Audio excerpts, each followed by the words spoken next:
জমিন সৃষ্টি করেছেন। পৃথিবীতে আল্লাহ রাব্বুল আলামিন আপনাকে আমাকে পৃথিবীতে পাঠিয়েছেন। যে আল্লাহ রাব্বুল আলামিন পৃথিবীতে পাঠিয়েছেন সেই আল্লাহ তাআলার হুকুম মানার দরকার আছে কি আছে না? আল্লাহ রাব্বুল আলামিন বলেন, আলা লাহুল খালকু ওয়াল আমর, সৃষ্টি যার, হুকুম চলবে তার। কিন্তু আল্লাহ রাব্বুল আলামিন সৃষ্টি করেছেন সবকিছুই, কিন্তু সমাজ রাষ্ট্রে সমাজের পরতে পরতেই আল্লাহ রাব্বুল আলামিনের হুকুম চলে না, আহকাম চলে না, আল্লাহ রাব্বুল আলামিনের বিধিবিধান চলে না। যে আল্লাহ রাব্বুল আলামিন পৃথিবীতে পাঠালেন মানুষকে একটি বিধিবিধান দিয়ে, সেই বিধিবিধান অনুযায়ী মানুষ চলে না, সেই বিধিবিধান দিয়ে রাষ্ট্র পরিচালনা হয় না, যেই বিধিবিধান দিয়ে সমাজ প্রতিষ্ঠিত হয় না, যেই বিধিবিধান দিয়ে মানুষ চলে না। আল্লাহ রাব্বুল আলামিন বলেন, যখন পৃথিবীতে রাসূল সাল্লাল্লাহু আলাইহি সাল্লামকে পাঠিয়েছেন, শারা'a লাকুম মিনাদ-দীনি মা ওয়াসা বিহি নূহান ওয়াল্লাযী আওহাইনা ইলাইকা, আল্লাহ রাব্বুল আলামিন বলেন, আমি শরীয়তের কিছু বিধান দিয়েছি। নূহ আলাইহিস সালামকে পৃথিবীতে পাঠার কারণ হচ্ছে আমি আল্লাহ রাব্বুল আলামিনের কোরআনুল কারীম প্রতিষ্ঠিত করবে, আমার রাজ প্রতিষ্ঠিত করবে। ইব্রাহিম আলাইহিস সালামকে পৃথিবীতে পাঠিয়েছি, আমার রাজ প্রতিষ্ঠিত করবে, আমার কোরআন প্রতিষ্ঠিত করবে, কোরআন দিয়ে সমাজ চলবে। নূহ আলাইহিস সালামকে আমি পৃথিবীতে পাঠিয়েছি, নূহ আলাইহিস সালামকে আমি পৃথিবীতে পাঠিয়েছি, পৃথিবীতে তারা রাজ কায়েম করবে। ঈসা আলাইহিস সালামকে পাঠিয়েছি, পৃথিবীতে আমি পাঠিয়েছি, কোরআনুল কারীম প্রতিষ্ঠিত করবে। চারজন নবীকে সূরাত শুআরার মধ্যে চারজন নবীকে আল্লাহ তাআলা পৃথিবীতে পাঠিয়েছেন আল্লাহ তাআলার রাজ কায়েম করার জন্য। আল্লাহ রাব্বুল আলামিন বলেন, হুয়াল্লাযী আরসালা রাসূলাহু বিল হুদা ওয়া দীনিল হক, আমি রাসূল সাল্লাল্লাহু আলাইহি সাল্লামকে পৃথিবীতে পাঠিয়েছি আমার কোরআনুল কারীম দিয়ে সমাজ এবং রাষ্ট্র চলবে। আচ্ছা বলেন তো দেখি, 53 বছর স্বাধীন হওয়ার হলো 71 সাল থেকে 24 সাল পর্যন্ত এই দেশটা স্বাধীন হয়েছে। আচ্ছা বলেন তো এই দেশটা থেকে কি অন্যায় বিতাড়িত হয়েছে? জুলুম বিতাড়িত হয়েছে? মদ কিনি মদ এই সমাজে আছে কি আছে না? যেই সমাজে কোরআন থাকার সত্ত্বেও, যেই সমাজে আল্লাহর বিধিবিধান চলে না, এই সমাজে যদি আল্লাহ রাব্বুল আলামিনের বিধিবিধান চলতো, আল্লাহ রাব্বুল আলামিন বলেন, ওয়াসারিকু ওয়াসারিকাতু ফাকতাউ আইদিয়াহুমা, যদি আল্লাহ রাব্বুল আলামিনের বিধিবিধান চলে, আল্লাহ তাআলার কোরআন চলে, সমাজ এবং রাষ্ট্রে পার্লামেন্টে যদি আল্লাহ তাআলার কোরআন চলে, তাহলে ওয়াসারিকু ওয়াসারিকাতু ফাকতাউ আইদিয়াহুমা, যে ব্যক্তি চুরি করলো তার ডান হাত কেটে দাও। আজকে যদি আমাদের বিধিবিধান থাকতো তাহলে দরবেশ বাবু 36,000 কোটি টাকা চুরি করতে পারতো না। কথা বলেন ঠিক কিনা? আজকে যদি কোরআনের আইন চলতো দরবেশকে দাড়ি কাটা লাগতো না। দরবেশ এক নয় দুই নয় 36,000 কোটি টাকার মালিক এই দরবেশ। তাহলে পার্লামেন্টে যদি কোরআন থাকতো তাহলে দরবেশ 36,000 কোটি টাকা চুরি করতে পারতো? কোন মন্ত্রী মিনিস্টার চুরি করতে পারতো? যদি কোরআন পার্লামেন্টে থাকতো আইন মন্ত্রী আইন আর বানাইতে পারতো না, কোরআনের আইন দিয়ে চলতো। কথা বলেন ঠিক কিনা? আল্লাহ রাব্বুল আলামিন বলেন, আয-যানিয়াতু ওয়াজ-যানিয়া ফাজলিদু কুল্লা ওয়াহিদিন মিনহুমা মিয়াতান জালদা। আল্লাহ রাব্বুল আলামিন বলেন, যে ব্যক্তি জিনা করলো, যদি পুরুষ বিবাহিত বা অবিবাহিত হয় তাকে 100 বেদ আঘাত করতে হবে। পার্লামেন্টে যদি এটা থাকতো তাহলে পার্লামেন্টে থাকতো কোন যুবক কোন মানুষ আজকে জিনা করতে পারতো না। কথা বলেন ঠিক কিনা? তাইলে সমাজের পরতে পরতে অন্যায়, সমাজের পরতে পরতে জুলুম। ভাই এখনো জুলুম যায় নাই।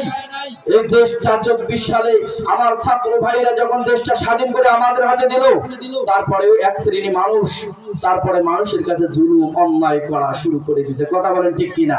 তাহলে যে দল থাকুক না কেন, আগামীর দেশ হবে কোরআনের দেশ, আগামীর দেশ হবে আলেম ওলামার দেশ, আগামীর দেশ হবে 16 কোটি 18 কোটি বাংলার মানুষের দেশ। কথা বলেন ঠিক কিনা?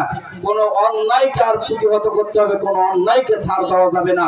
যেহেতু আমাদের ভাইরা রক্ত দিয়েছে, আমাদের ভাইরা শহীদ হয়েছে, আবু সাইদ শহীদ হয়েছে, এমনি এমনি হয় নাই।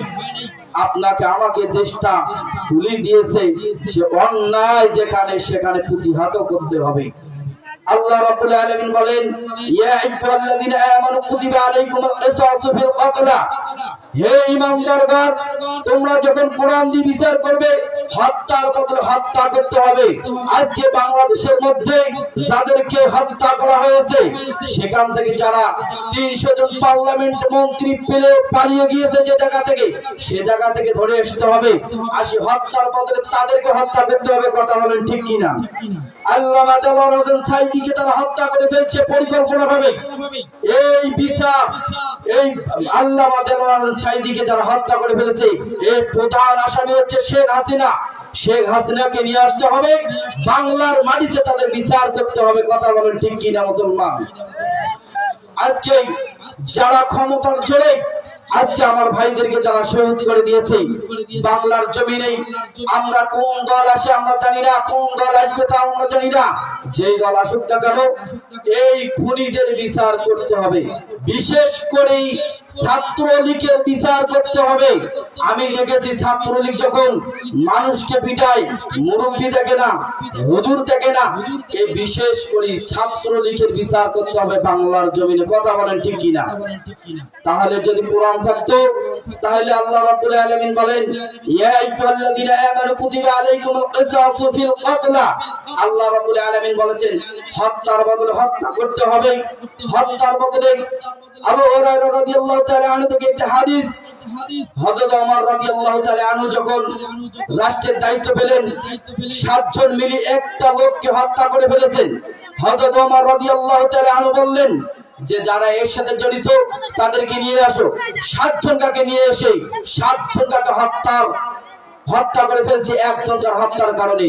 তাহলে বাংলাদেশের মধ্যে যাদেরকে অন্যায়ভাবে হত্যা করা হয়েছে, মীর কাসেম আলীকে হত্যা করা হয়েছে, মতিউর রহমান নিজামীকে হত্যা করা হয়েছে, এই হত্যার সাথে যারা জড়িত আছে তাদেরকেও এই হত্যা করতে হবে। আল্লাহর বিধিবিধান। আল্লাহ রাব্বুল আলামিন বলেন সূরাতুল বনী ইসরাঈলের মধ্যে বলেন, ওয়া ইন আকাবতুম ফাআকিবু বিমিসলি মা আউকিবতুম বিহি।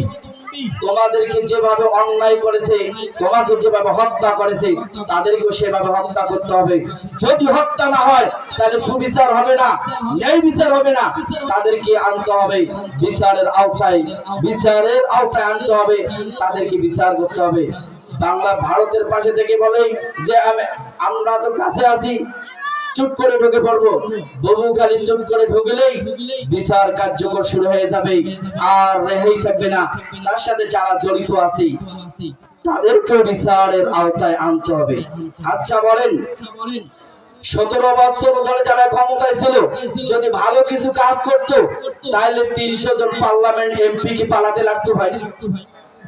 খারাপ করছে বিদায় বাড়ি থেকে পালিয়ে গেছে, বাসা থেকে পালিয়ে গেছে। কথা বলে ঠিক কিনা? তাহলে তাদেরকে নিয়ে আসতে হবে। বাংলার জমিনের যত টাকা তারা হাই জাকাত করছে, তাদেরকে এনে তাদের কাছ থেকে টাকাটা নিয়ে, আর যে আয়নাঘর তারা বানিয়েছে সেই আয়নাঘরে তাদেরকে ভোগাতে হবে। 16 বছর ধরে আয়নাঘরে তাদেরকে থাকতে হবে। যদি তারা আয়নাঘরে থাকে তাহলে তাদের বিচার মৌকুফ হবে, নয়তো বিচার হবে না। যে জায়গায় থাকুক না কেন, নির্বাচনের পর তাদেরকে নিয়ে এসে বাংলার 18 কোটি মানুষ তাদের বিচারের জন্য হাহাকার করে থাকবে। কথা বলেন ঠিক কিনা? তাইলে কোরআনের দরকার আছে কি আছে না? আগামীর পার্লামেন্ট কোরআনের পার্লামেন্ট, আগামীর পার্লামেন্ট 18 কোটি মানুষের পার্লামেন্ট, আগামীর পার্লামেন্ট আলেম ওলামার পার্লামেন্ট, আগামীর পার্লামেন্ট আর কোন নাস্তিক মোত্তাক আর কোন জুলুমবাজের আমরা দেখতে চাই না। তাইলে কোন জায়গায় আমরা আগামীতে ভোটটা দিব আমরা সবাই জানি। সেই জায়গায় কোরআন থাকবে সেই জায়গায় আমাদেরকে ভোটটা দিতে হবে, তাহলে আমরা সুবিচার পাবো, নয়তো আমরা সুবিচার পাবো না। আল্লাহ রাব্বুল আলামিন আমাকে যে কথাগুলো বলার তৌফিক দান করে দিলেন, এখানে আমি সমাপ্তি করতেছি। আখির দাওয়ানা আলহামদুলিল্লাহি রাব্বিল আলামিন। আখির দাওয়ানা আলহামদুলিল্লাহি রাব্বিল